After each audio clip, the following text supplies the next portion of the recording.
जय हिंद दोस्तों, आज हम बात करने जा रहे हैं इंडिया के टॉप 7 स्पेशल फोर्स के बारे में। पहला नंबर पे आता है Marcos marine commandos. Marcos Indian navy का एक स्पेशल ऑपरेशन यूनिट है। मार्कोज मरीन कमांडो सबसे ट्रेंड और आधुनिक माने जाते हैं। मार्कोज जिसे 1987 में स्थापित किया गया था। मार्कोज कमांडो बनना आसान नहीं होता। इसका प्रशिक्षण शायद दुनिया में सबसे मुश्किल है, जिसमें कमांडो शारीरिक और मानसिक क्रूरता के लिए तैयार किए जाते हैं। इसका मकसद काउंटर टेररिज्म, डायरेक्ट एक्शन, किसी जगह का खास निरीक्षण, होस्टेज रेस्क्यू और इस तरह के खास ऑपरेशन को पूरा करना है।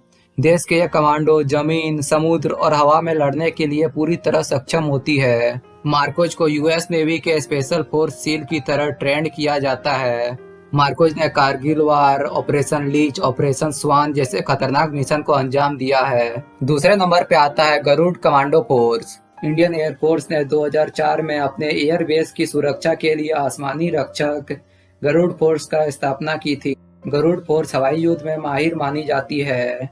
अपने हुनर से इनको पता होता है कि कैसे दुश्मन के सीमाओं में घुसकर अपने साथियों को सफलतापूर्वक बाहर लाना है। गरुड़ कमांडो को युद्ध के दौरान दुश्मन की सीमा के अंदर काम करने के लिए ट्रेंड किया जाता है। आर्मी फोर्स से अलग ये कमांडो काली टोपी पहनती है। बाकी फोर्स से अलग गरुड़ फोर्स सिर्फ एयर फोर्स के सैनिकों को ही गरुड़ कमांडो बनने का मौका देता है।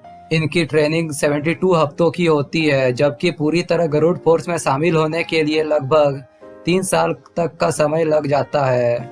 इनका लक्ष्य होता है प्रहार से सुरक्षा।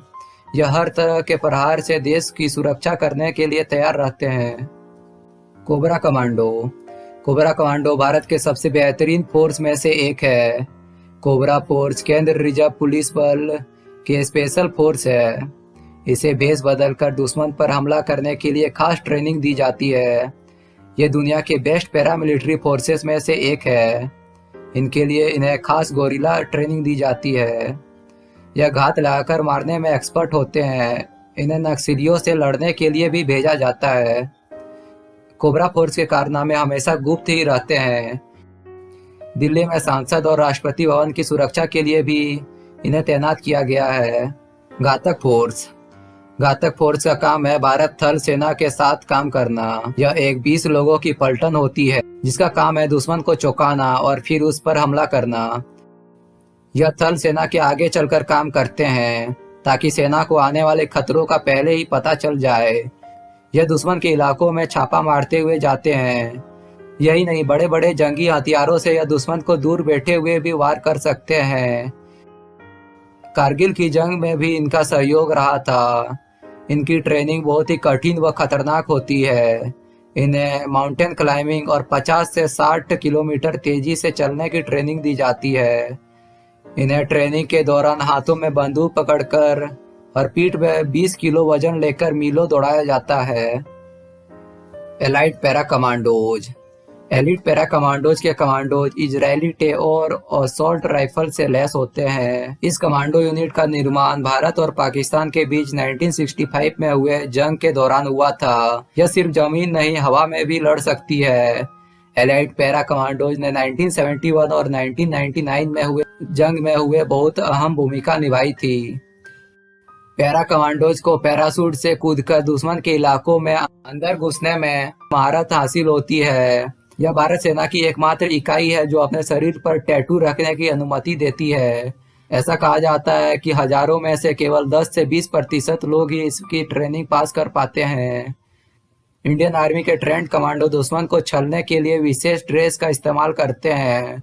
इन ड्रेस का हल्का रंग रेगिस्तान में और गाढ़ा रंग हरियाली के बीच उन्हें छिपने में मदद करते हैं। कमांडोज एक खास झिल्लीदार सूट भी पहनते हैं, जिन्हें किसी वातावरण में छिपने के लिए इस्तेमाल किया जा सकता है। Special protection group SPG. अपने ट्रेडमार्क सफारी सूट में दिखने वाली एसपीजी देश के प्रधानमंत्री की सुरक्षा के लिए तैयार किया गया है।